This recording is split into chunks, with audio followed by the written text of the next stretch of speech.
सूची में नाम दर्ज होने के बावजूद भी पिछले कई दिनों से प्रधानमंत्री आवास योजना के अंतर्गत घरकुल निर्माण कार्य नहीं करने वाले लाभार्थियों को नांदेड़ मनपा ने 10 फरवरी तक का अल्टीमेटम दिया है।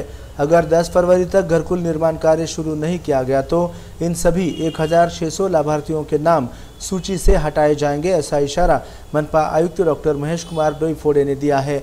विदित हो कि प्रधानमंत्री आवास योजना के अंतर्गत नांदेड़ मनपा क्षेत्र में 15 डीपीआर के तहत 9700 लाभार्थियों का घरकुल के लिए पंजीयन किया गया है।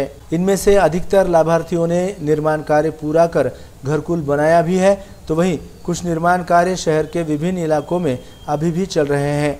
मगर 1600 लाभार्थियों ने अब तक योजना का लाभ नहीं उठाया है, जबकि पीएम आवास का दूसरा चरण जल्द ही शुरू होने जा रहा है, ऐसी जानकारी मनपा आयुक्त ने दी है।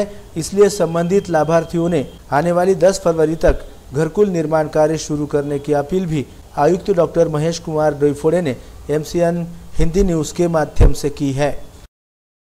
प्रधानमंत्री आवास योजनेअंतर्गत महापालिकेने आतापर्यंत 15 डीपीआर मध्ये 9700 घरांची मान्यता घेतलेली आहे।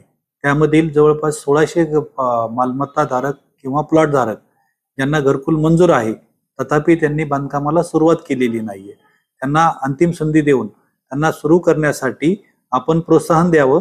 तथापि प्रधानमंत्री आवास योजना पार्ट 2 हा चालू होणार असल्यामुळे ही योजना जी आहे ती आपल्याला पूर्ण करणे आवश्यक आहे। त्यासाठी ज्या लोकांना घरकुल मंजूर झालेले आहे त्यांना काही अडचणी असतील तर त्यांनी महापालिका कार्यालयाशी संपर्क साधावा।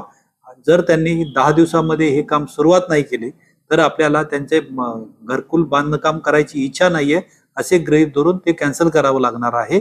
तरी ज्या नागरिकांना घरकुल मंजूर झालेला आहे त्यांनी वेळेमध्ये आपलं बांधकाम चालू करावं आणि तसा अहवाल आम्हाला द्यावा, अन्यथा त्यांचं घरकुल रद्द होणार आहे। तरी जास्तीत जास्त नागरिकांनी आपल्याला जे मंजूर घरकुल झालेलं आहे त्याचं बांधकाम चालू करण्यात यावं असं मी आवाहन करत आहे।